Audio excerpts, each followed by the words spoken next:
Isang paalala, ang video na ito ay ayon lamang sa aking sariling pananaliksik. Hindi ko nais na pilitin ang sino man na maniwala sa videong inyong matutunghayan. Kung hindi kayo kumbinsido sa mga impormasyon at taliwas ang inyong paniniwala sa kaalamang aking ilalahad, maaari kayong gumawa ng sarili ninyong pagsisiyasat para sa inyong kakontentuhan. Ang videong ito ay gabay lamang sa mas malalim na kaalaman at pag-intindi at hindi gawa ng isang profesional. Naniniwala ako na malaya tayong magbigay ng opinyon at suhestyon bilang malayang mamamayan ng Pilipinas. Maraming salamat po.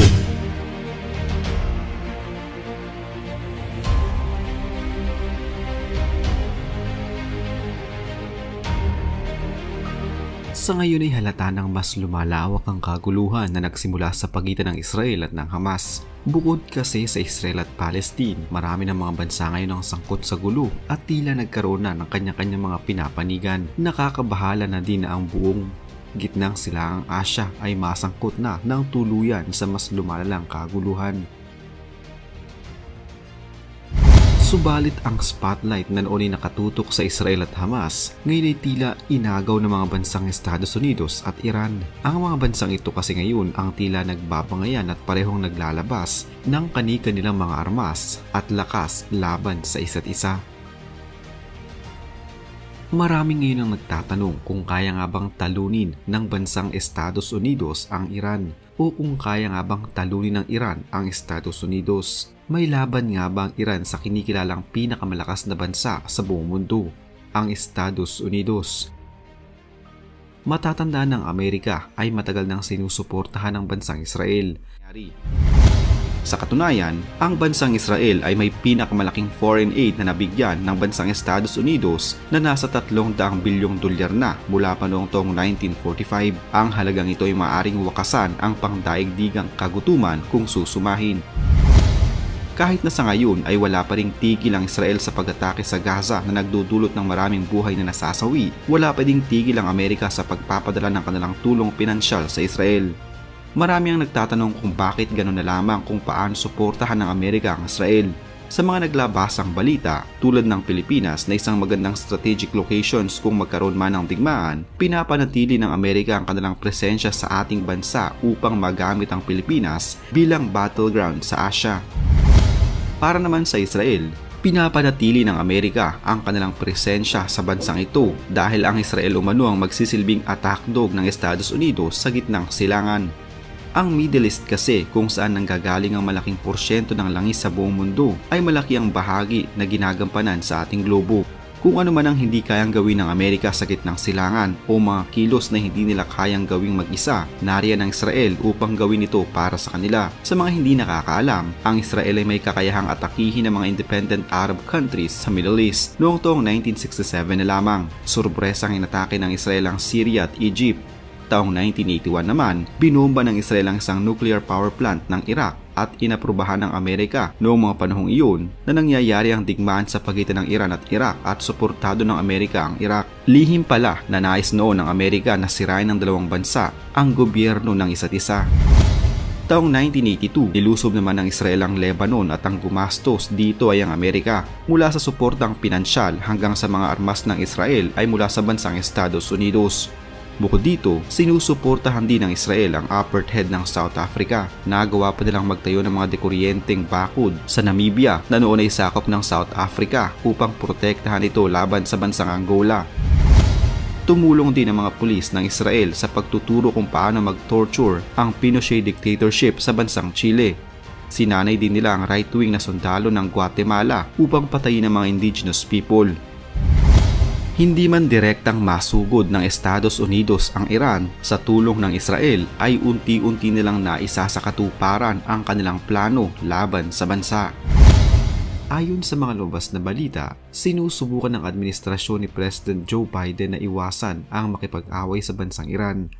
Subalit ang mga opisyal ng Amerika ay tila mas pinapaliyab pa ang tensyon sa pagitan nila at ng Iran na mas nakakadagdag pa sa init ng kaguluhan na nangyayari ngayon sa gitnang silangan. Gaya na lamang noong 26 ng Nobyembre, ayon kay Senador Tom Cotton ng Amerika, ang administrasyon ni Biden ay dapat na maglunsad ng massive retaliation laban sa Iran upang itigil na ng bansang ito ang pag-atake sa kanilang mga assets.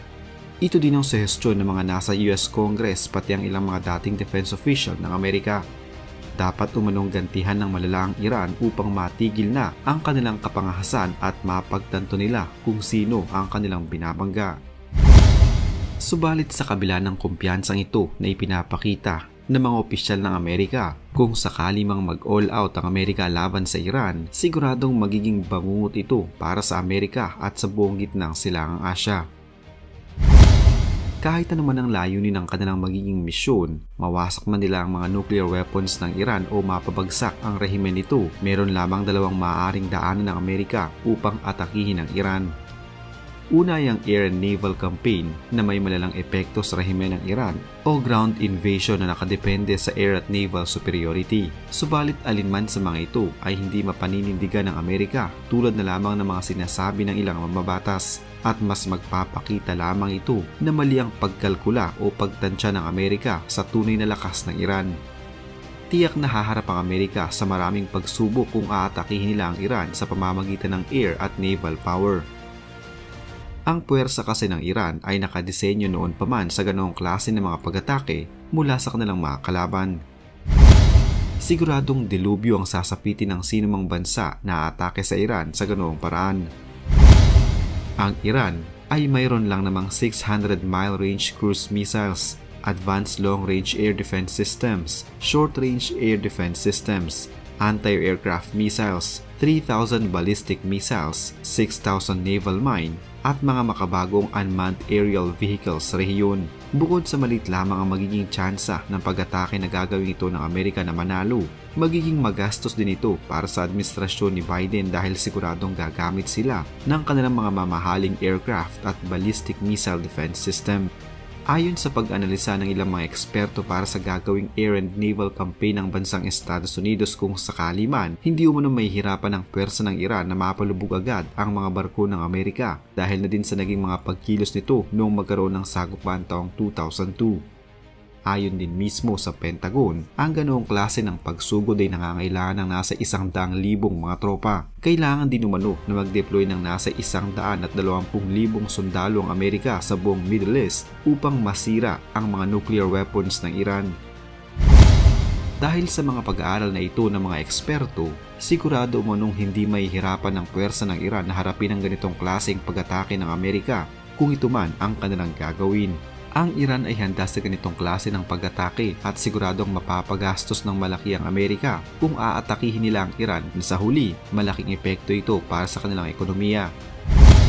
Sa ground invasion umano ng Amerika sa Iran, mangangailangan sila ng nasa 1.6 milyon na mga sundalo na nasa halos 10 beses na mas marami sa kanilang idineploy sa bansang Iraq. Sa paglapag pa lamang ng pwersa ng Amerika sa Iran, ay dapat silang maghanda na harapin ang 13th largest fit-for-service population sa buong mundo, ang 13th most armored vehicles at self-propelled artillery na bansa sa buong mundo. Iran din ang 9th most towed artillery in the world at ang 8th most mobile rocket projectors sa buong mundo. Tiyak na gagamitin ng Iran ang kanilang lakas at advantage sa naval power hanggang sa mapagod at manghina ang Amerika sa kanilang mga pag-atake at pagsugod. Napapalibutan ng Iran ng katubigan at tiyak na gagamitin nila ang kanilang mga anti-ship at anti-aircraft missile upang koberan ang kanilang 2,400 km southern coastline. Sa gagawin nilang ito ay tiyak na babagal ang Amerika sa kanilang mga magiging kilos laban sa Iran. Habang bumabagal ang mga pag-atake ng Amerika, magagawa ng Iran na atakihin ang political will of policymakers at ang mga American public hanggang sa magkaroon ng blockade sa Straits of Hormuz sa Gulf of Oman.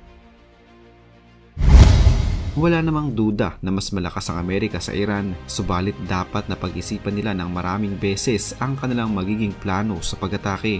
Hindi din naman basta-basta ang lakas ng Iran dahil sa advantage ng bansang ito sa tubig at himpapawid. Dapat umunong maghintay ang mga sundalo ng Amerika na tubuan sila ng pakpak para makalipad at mas mahusay na maatake ang Iran. Kung pag-uusapan ng lakas at kagamitan, tiyak na mananalo ang Amerika. Subalit kung hindi nila ito paplanuhin ng maayos, tiyak na mauubos ang kanilang mga armas at bagong gamit sa oras na aatakihin nila ang Iran.